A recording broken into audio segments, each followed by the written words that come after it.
Hope you guys are doing fantastic and enjoying Silent Hill DLC because I know I am. I've played this DLC more than I've played Monsters Immortals, I am kidding. But today, ladies and gentlemen, we are going to take a look at all the Easter eggs that I've found so far in this one. I know there are more, but I've found 4 of them, so I'm gonna try to explain them. And you know what, without wasting any more time, let us begin. Before we begin, make sure to watch all previous parts if you haven't already, and without wasting any more time, let us jump into it. Before we get to the Easter eggs itself, let's talk about the whole map, the whole area, because literally everything is just so nostalgic. Let's talk about it. So this whole map is based on the first Silent Hill location. You will get the Balkan Church, you'll get the Midwich Elementary School, literally the most unknowing location. You'll get Boston Market, which is based on Boston Market. You get the Queen Burger. You get the Food and Liquor. You get so much stuff. Midwich Street. You got Finney Street, and it's just plethora of nostalgia, and everything is done right. It is literally everything that I would expect from a Silent Hill 1 remake in terms of location. So that aspect, they've nailed it. Fantastic. And then to add more stuff onto it, like adding some Easter eggs, well done, Galostic. So that is the first thing I wanted to make sure that you guys know, that this is based on the true first map of the Silent Hill. Obviously, you can't enter the location, which would have been crazy if at least like one of them had opened, which, you know what, if you can, do let me know. Let's get to our first Easter egg, and this is what you find here. The Queen Burger. On the right side, you'll find this area right here. Now, on the right side, you can see Harry with a skull. Now, obviously, if you played Silent Hill, you know exactly what kind of imagery this is, but if you go closer here, you can see 3 original Silent Hill posters alongside 2 Silent Hill 1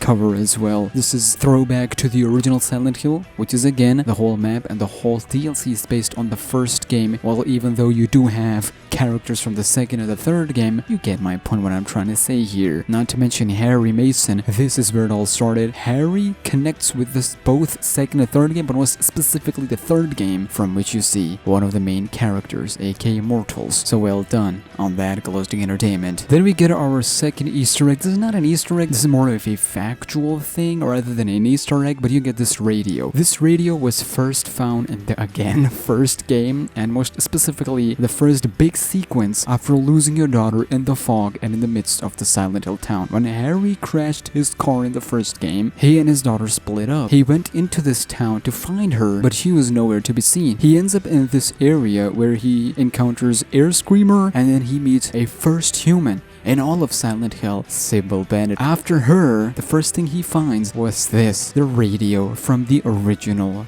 game sequence. Yes, which is why when the trap get activated, an Air Screamer is literally right here. Now, I know the Air Screamers are around the other item boxes as well, but it's so cool that this keeps on playing, and it gives you this uneasy feeling at the same time when the traps do get activated and you do see an Air Screamer here. We just get the plethora of nostalgia. I'm using that word a lot, and to stop, so hats off to you Ins for that. Then we get this, ladies and gentlemen. This is what I'm pretty sure most of you saw in my first video for Silent Hill DLC. This house has this door chained and locked up, and you see, if you go near, it says, "Don't go out, Walter." This is a direct reference to the 4th game in the franchise. Yes, we're moving a little bit different here, and not just any 4th game, we're moving to Silent Hill for The Room. In there, this phrase, "Don't go out, Walter," has become so popular amongst the Silent Hill community. I really can't say much on this because I've never explained Silent Hill 4 story, so all you need to know is that this is an infamous quote from Silent Hill 4 The Room, Room 302 most specifically. Just know that this is from Silent Hill 4.